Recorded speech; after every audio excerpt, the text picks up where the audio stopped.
day, everyone. Learn how to change the default browser in any Android phone. So, whenever you click anywhere you want a specific browser to open, then you need to change the default browser.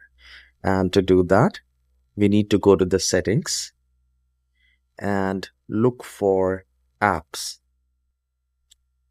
You will find in almost all Android phones, you will find the apps.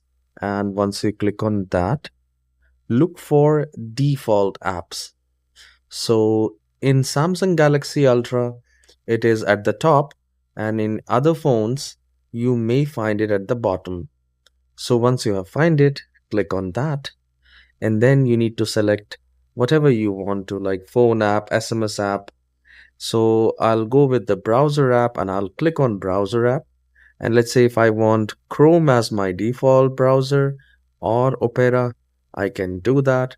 So I have selected Chrome as my default browser, and this is how you can set the default browser in any Android phone. If you find this tutorial short and helpful, please don't forget to hit the like and subscribe.